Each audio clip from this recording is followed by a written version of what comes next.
Hi, everyone.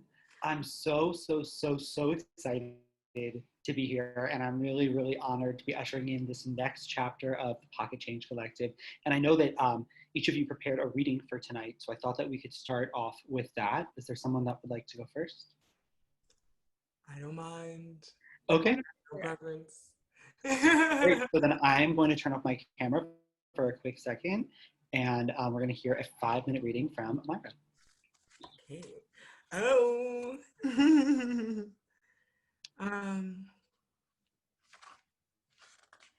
Okay.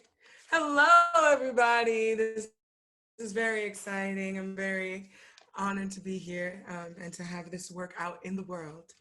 I'm going to be reading 2 pieces from Concrete Kids called Legacy and Free. I'm just going to continue into them though. Okay. Legacy. We write our names in the concrete, just in case morning comes early, just in case we start disappearing, just in case the moon don't shine and there ain't no melody in our cry, just the absent ache of becoming. We write our names in the concrete to claim what is rightfully ours, to manifest a legacy they said we could never know, to reclaim the history they tried to silence. The revolution was jazz in response to violence. They could not take the rhythm from our bones. They could not disintegrate the melody in our marrow. Brass and gospel, funk, rock, and roll. They may steal the land, but they will never capture the soul. We write our names in the concrete, line the track with our heartbeat, beating the life into the ground where all our kin seem to be. We write our names in the concrete, dreaming of the day we are finally free.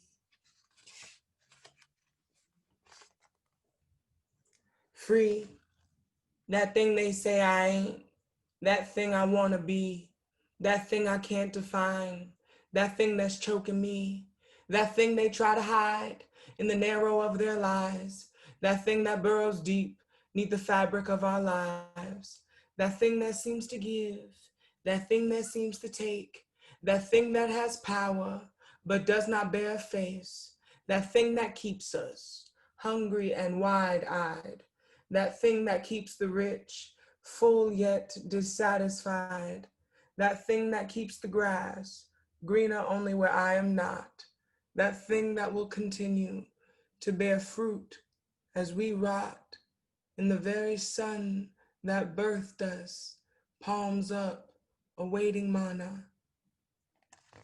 Thank you.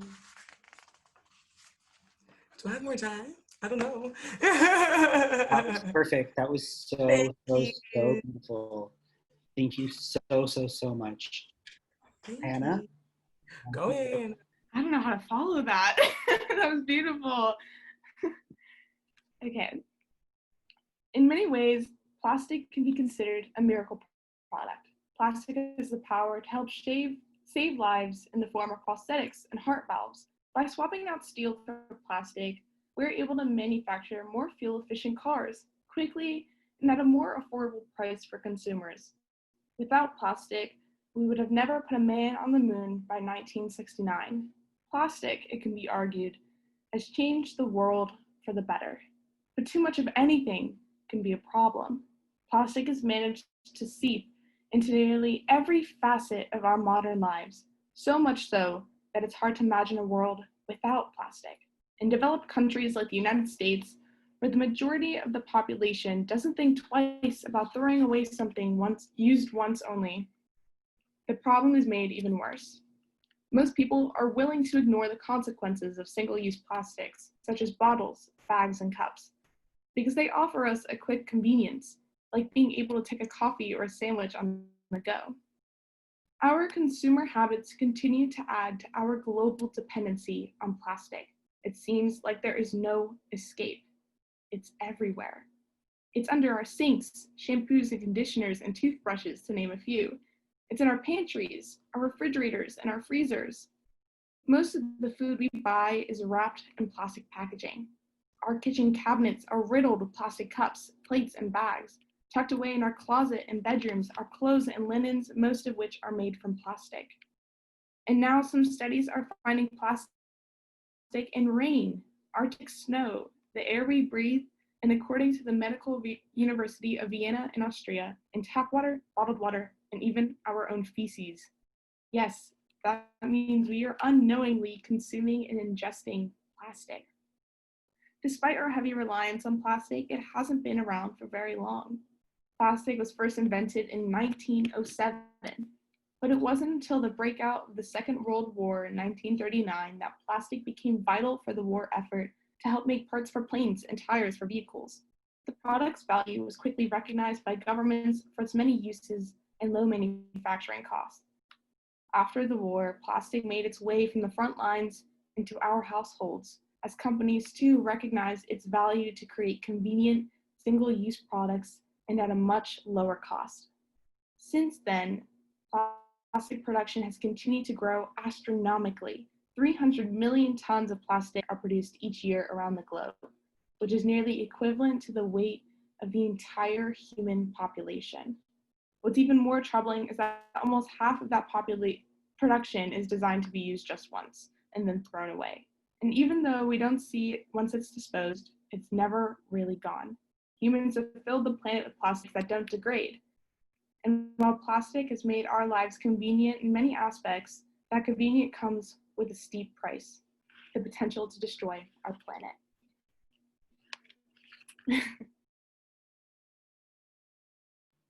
Also extremely, extremely powerful.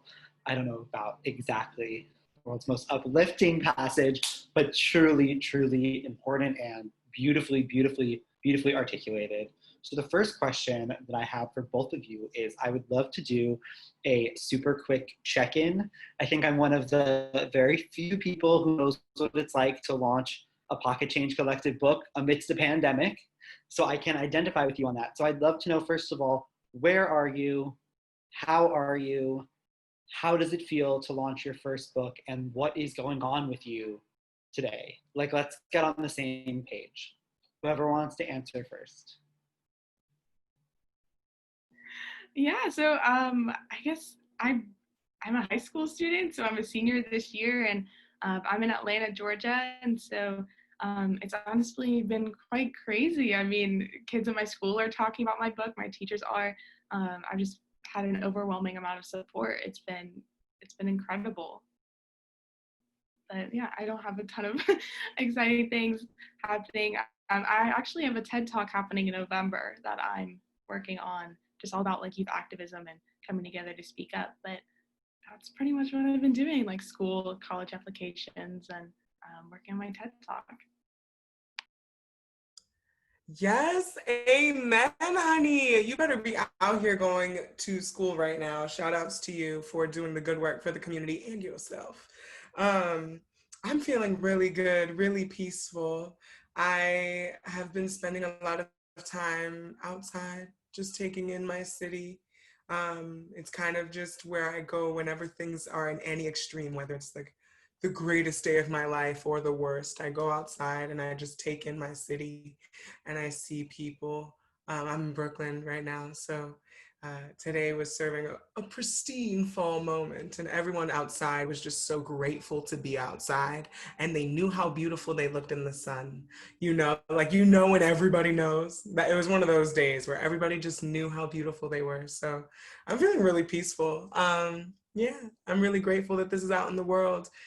Concrete Kids is really heavy, so it feels like a very specific kind of release to occur in this moment, a very liberating release for me, but I now understand that it's now being held by lots of people who are going to experience a certain weight as well. So I'm interested. Yeah.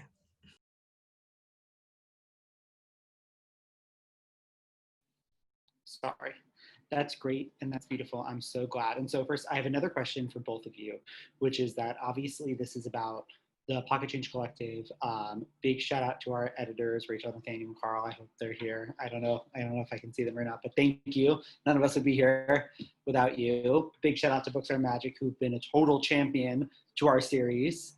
from day one. Thank you so much. My question to you is, this is a fill in the blank question. So can you fill in the blank to, in order to write a book, you do not need to blank.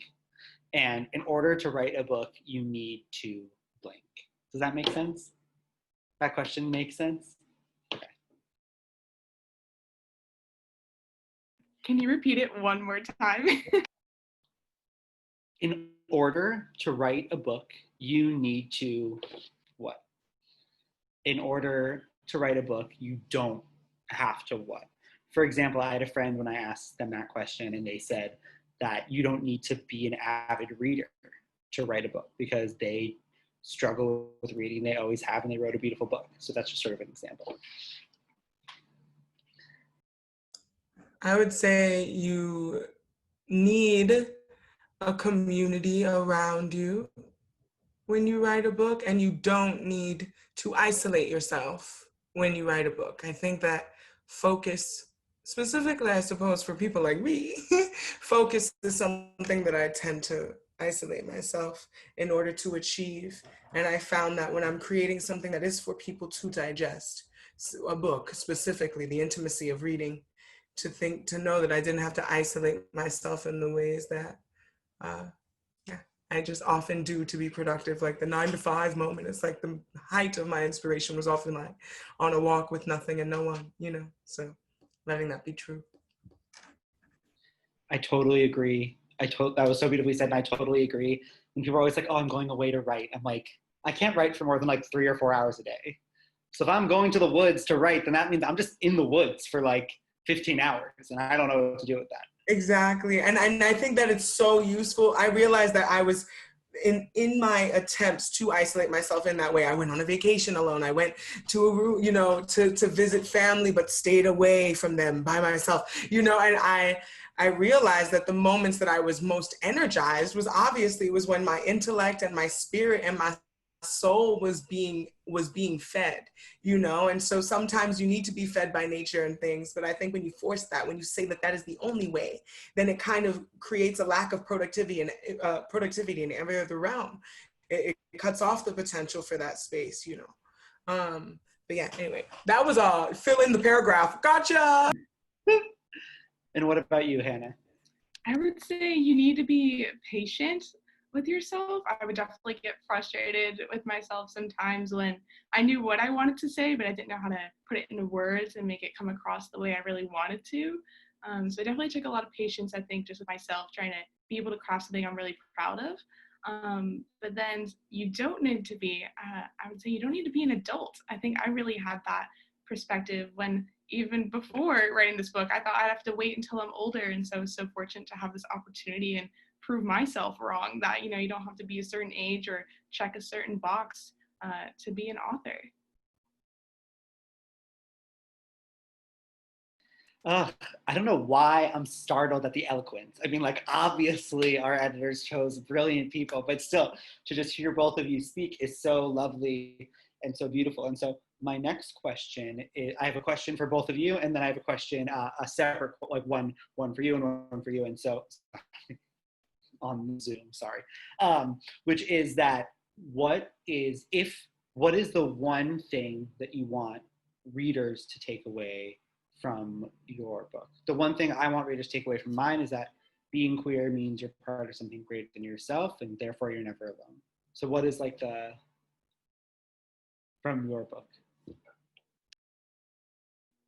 I could go first. I know my book mainly focuses on plastic, but I think really what I want people to take away from it is that you can activate your voice and speak up and create change with anything you're passionate about. It really starts with educating yourself on the issue, finding your talents and where you best fit, and really taking action on it, and using what resources you have and where you are to be able to create change. You don't have to wait until you're older.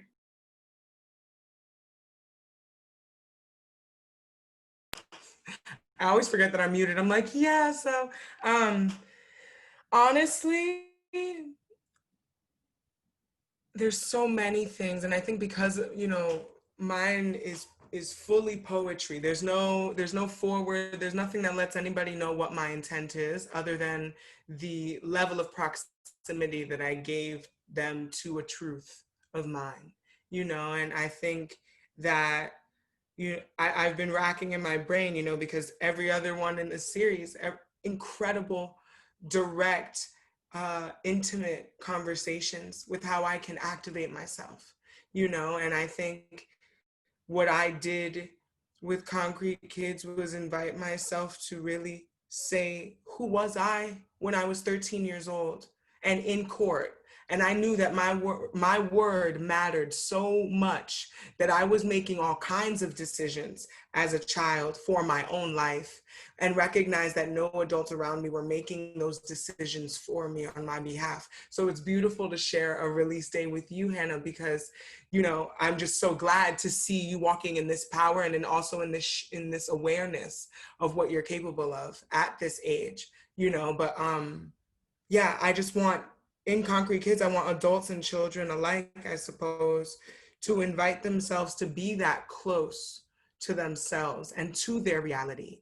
I think the escapist culture that we live in often creates a diminishing in our ability to confront reality, which you also talk about in Confronting the Plastics Crisis. So it's, yeah, I guess to get acquainted with your shadows. And it's okay to be terrified, but I suppose when you learn how to dance with your fear and with your anger and with your rage, you can really start to experience life. Again, so beautifully said. And so now I have a question specifically for each of you. Hanna, let's say someone has ordered your book. Their book is on the way, but because of COVID, there is a problem. And it's taking just an extra day or two, but they're passionate about ending the plastic crisis. What are 1, 2, or 3 things that they can do right now before they read your book and read about the solutions you present there? What's something we can just start doing right now today?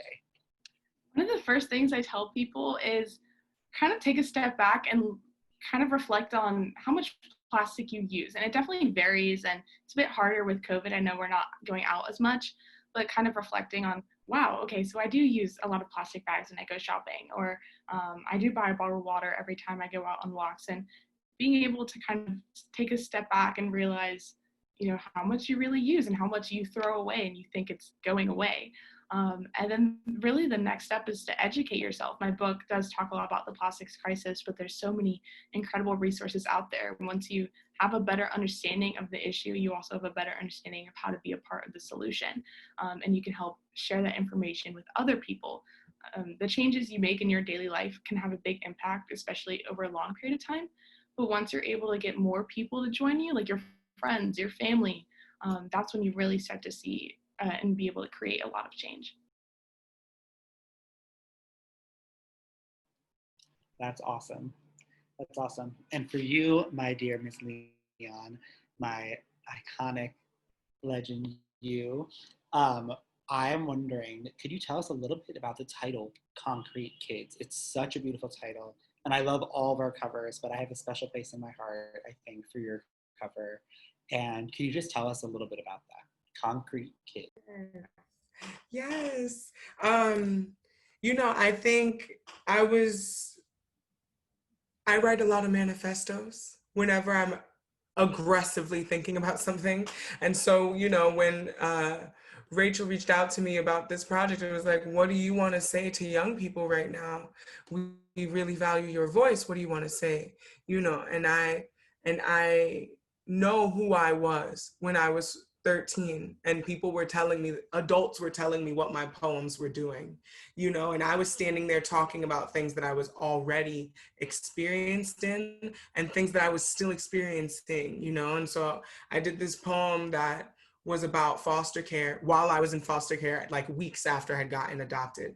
And everybody in there was like, oh my God, like this is happening right now. This is you right there doing this thing. We're all gonna walk out of here on 54th Street and just be in the Midtown and you're going back to foster care, you know, like it was such a mind fuck for people. Oops, sorry for cursing.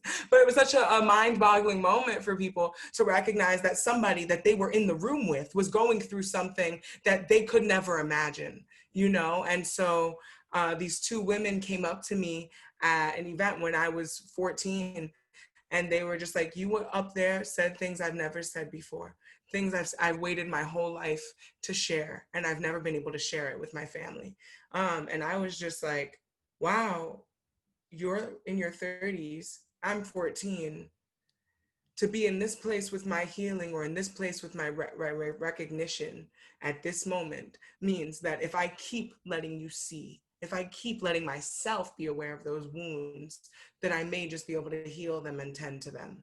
And so when I think of concrete, I think of the soil beneath it, you know, and people think of, you know, kids from the hood, kids from, you know, the city, people from New York, very hard, very aggressive, the 5 boroughs, Harlem, Brooklyn, the Bronx, you know what I'm saying? It's like there's a very specific connotation with our identities, you know, and our experience. And I wanted people like me, the very kid that I was, to see something on the shelf and say, is that me? Is that my sister? Is that my cousin? Concrete Kids, is that me because I live off the 6th line? Hold on, let me go get that. Is that some sneakers on the lot? What she did, you know what I'm saying? I really wanted something that called out to the child that I was, because, you know, I couldn't afford to go to bookstores. I stole books from the library so I could read them more than once. I was stealing journals from the store. Like, I was broke, you know? And so it was like, if I was gonna save money, it was for something that meant the world to me, you know? And just because we're in 2020 and things are accessible does not mean even that our beautiful collection of books is accessible to the children and the child that I was, you know? And so again, if we're gonna put people in a position where they want something, I wanted to make sure that I could see myself and that my community could see themselves on the cover of this book, which is why I didn't want it to be a specific image of me. I didn't want my eyes in the photo because I wanted any Black girl to say, oh, that could be me, you know, give or take a shade, you know what I'm saying? So that's how I came to it. So yes, concrete, the soil beneath, and the kids that live there, you know.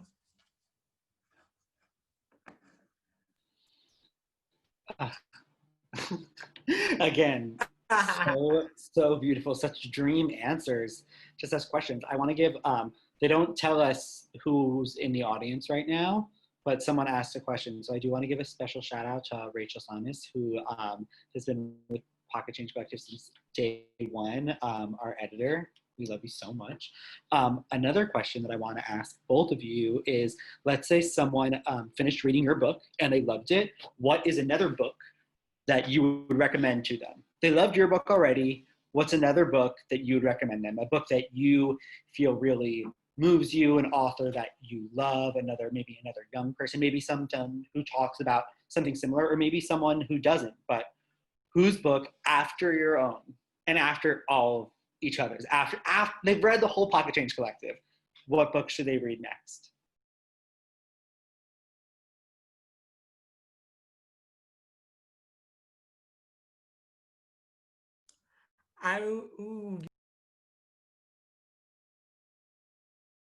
Yeah, I just went to go grab it, but I actually have this big book, but it's called I Quit Plastics, and I'm currently going through it because it's quite big. But one of my friends actually just released it, Kate Nelson, and I thought it did a really good job. It's kind of deeper into what I talk about and what other people can do, and kind of has some like DIYs of what other people can create at home, and really just how to get involved.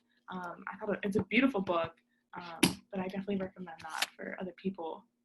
I Quit Plastics.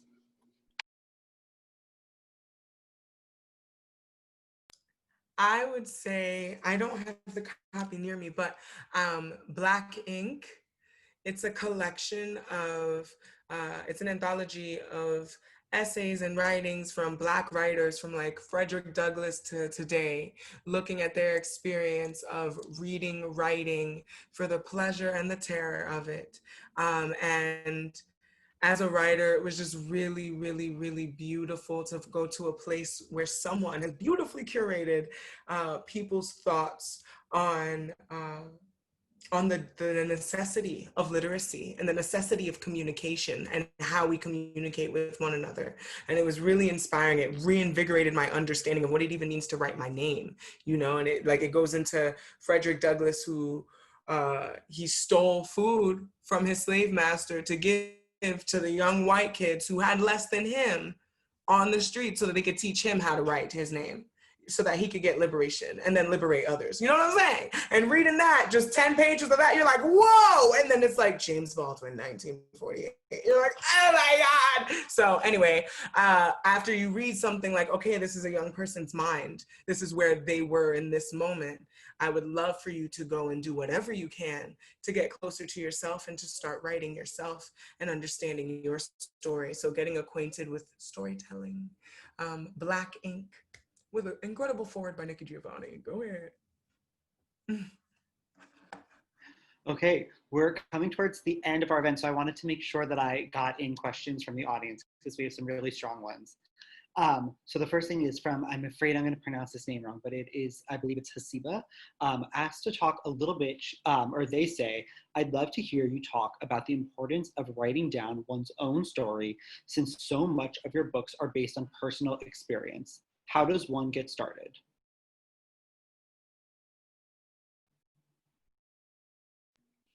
Okay, I can go first. Yeah, so my book, I did mention a lot about how I got started, but a lot of my upbringing was a big role in my life. With my mom, she definitely instilled in me at a young age to take care of the planet, and take care of nature, to treat animals the way you would want to be treated, and people. And so I always grew up loving nature and spending time outdoors. And when I was around 5 years old, we had an organic garden in our backyard that my mom helped me make. And I was just so fascinated with the way we can plant seeds in the earth, and with water, sunlight, and love, you'll have fruits and vegetables that we can enjoy. And I wanted to share that with my classmates. And I think my mom thought I was a little crazy when I said I wanted to give each of my classmates tomato plants. So to kind of test out to see if I actually really cared, she gave me seeds and soil and said if I took care of the plants for the next few months, I can give them to my classmates. And she figured I would completely forget about them. But the next few months, I came home every day after school on the bus and took care of those plants. And when Earth Day came around, I gave them to each of my classmates. And I talked about Earth Day, why we celebrate it every year. This was in kindergarten, and I did those presentations on Earth Day every year, kindergarten through 5th grade. And I think from that moment, my parents definitely saw that I truly cared. It wasn't just like a phase in my life. I truly cared about the planet. And as I got older, I started to learn how animals that have roamed the earth for millions of years were going extinct and endangered, really due to human greed. And it broke my heart as a 10-year-old to hear about it. So I went online and found which organizations are helping to protect animals. And as I started helping out with their campaigns, I also started to realize how environmental issues were really playing a role in animal endangerment. And that really opened my eyes to the whole world of environmentalism and conservation. And through that, I started learning about like climate change and plastic pollution. And as I started doing more research and getting more involved, I realized that a lot of people don't know a whole lot about these issues. And no one really wants to be a part of the problem. They just don't know how to be a part of the solution. And so ever since, I've just been speaking up and doing as much as I can to get involved. And it's just grown over the past 8 years.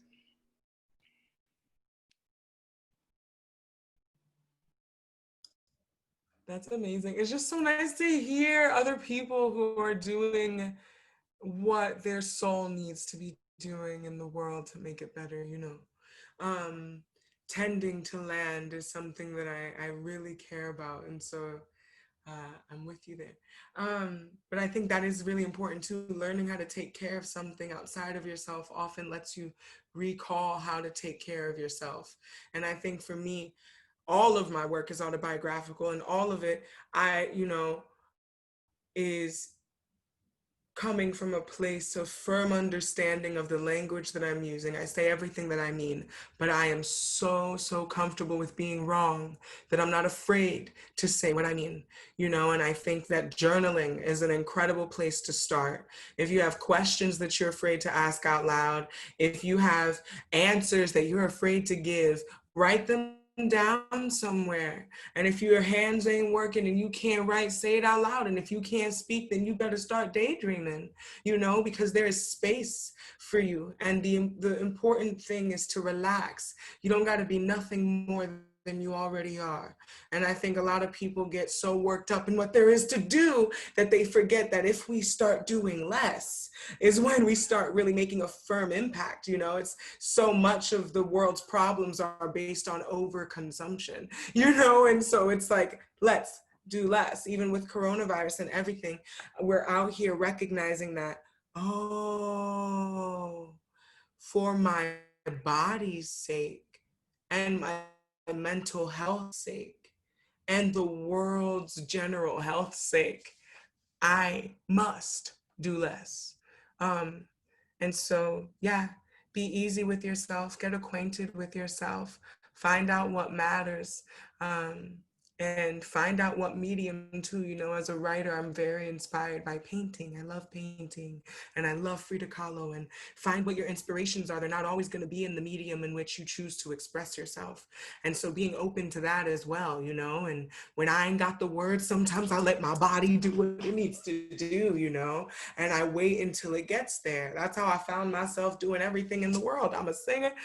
When I want to sing, when the words must be sung, they get sung. When the words must be felt, they are with my body. They have a visual. When the words must be kept, they are written down, you know, and being malleable enough to make space for any version of yourself that you are today.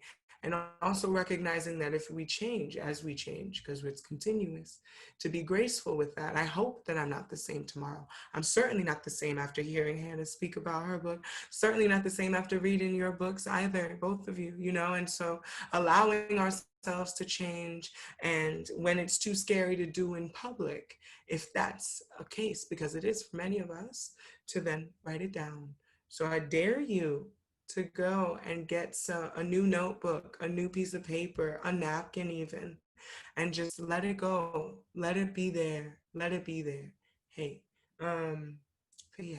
So start with yourself and mirror work. You know, I spend a lot of time in the mirror taking in what I am. I think it's a huge thing that humans get to do that most species don't waste their time doing, staring at their reflection. So, but I start getting, you know, we're so often faced with other people's perceptions of ourselves. And so I love taking the memory of my face with me wherever I go. So yeah, stare at your palms, your face, under. Yes. Thank you so, so much. We have time for 2 more questions. So the first I'm going to ask is from Kaya Alexandra. I hope I pronounced that right. And they say, congratulations, you incredible women. I think we can all second that. Now that you've completed this book, what is on your heart? What is the next story you want to tell?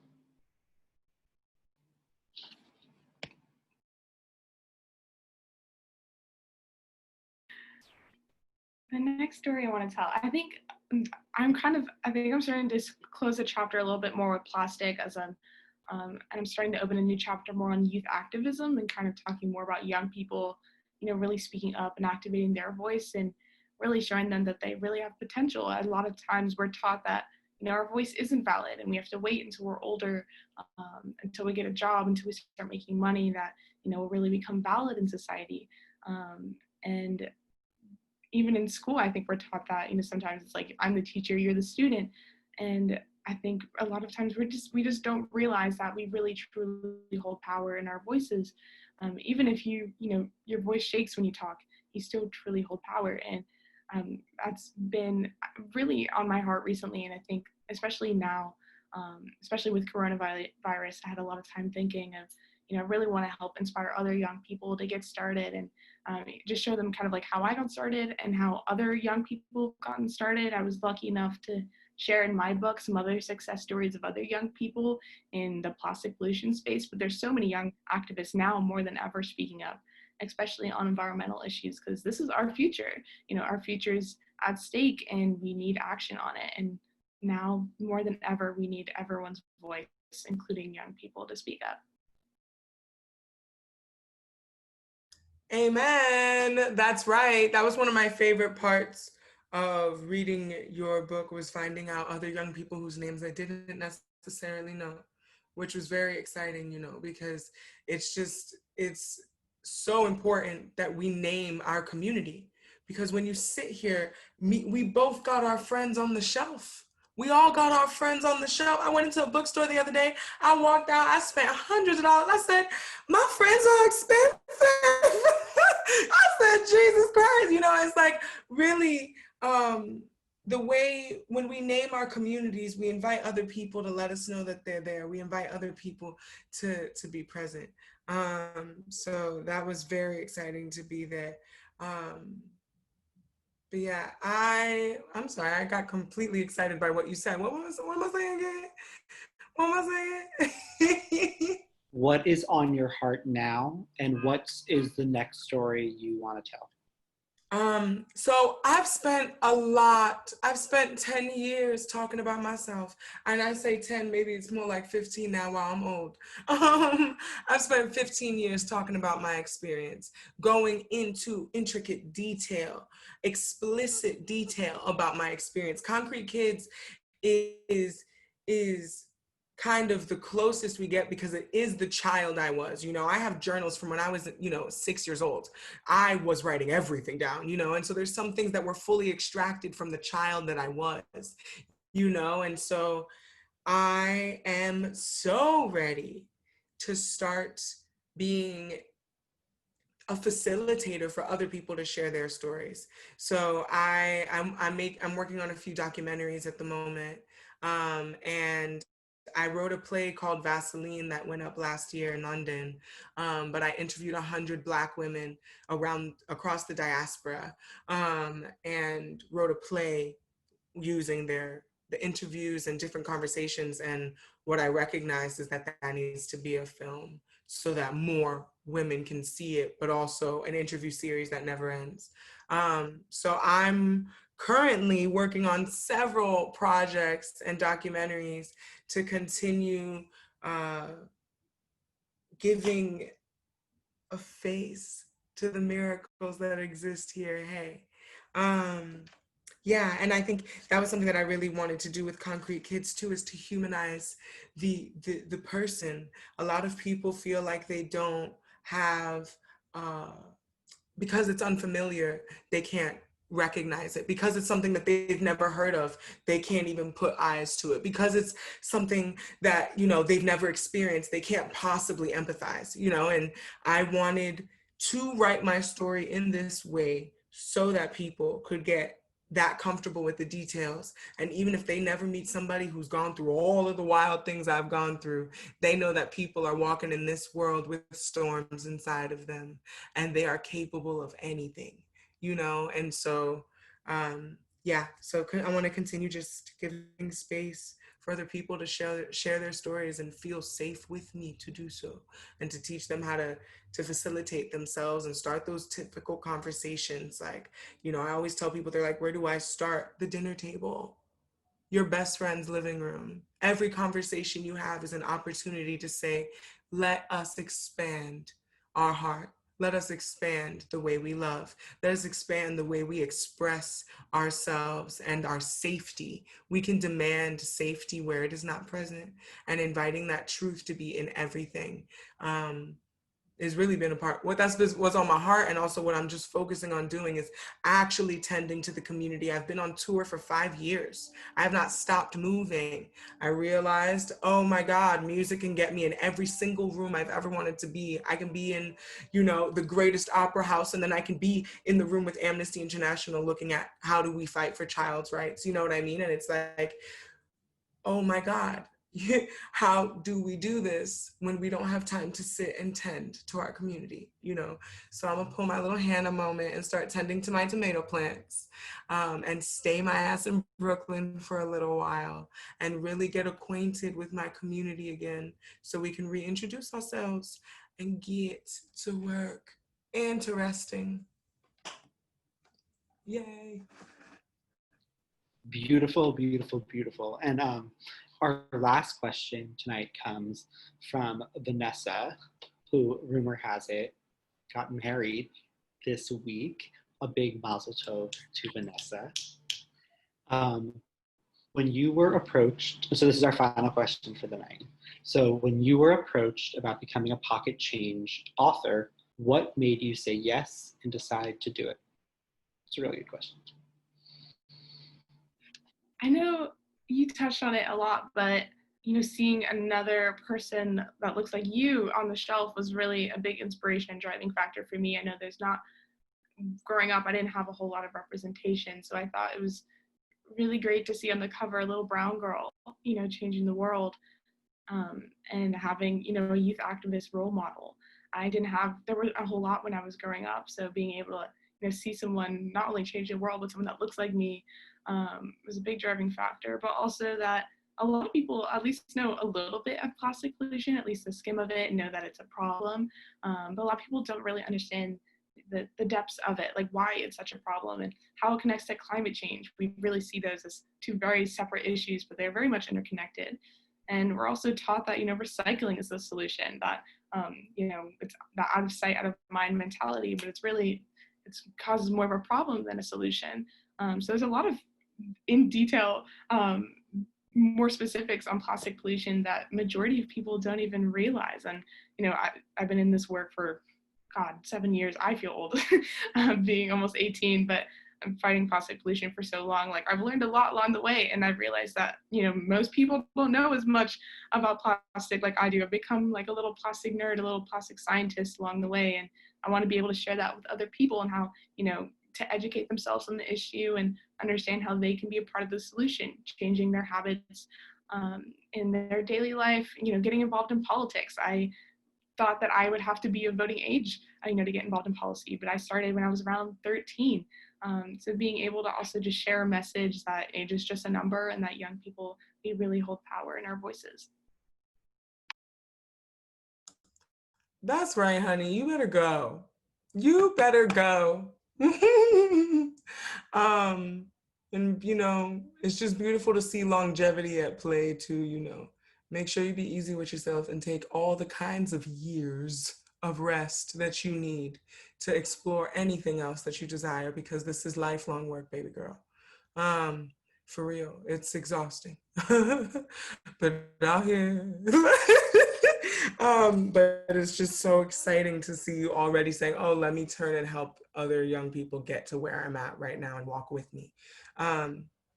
Anyway, I always have to respond like, this is a conversation. If we were in person, I would have been like, yes, honey, wow, you know. Anyway, so I said yes because, because our first conversation was, well, what we were looking at grief, we were looking at gun violence, we were looking at difficult conversations and how to get young people invited or ignited. And I was like, I'm not gonna write about gun violence.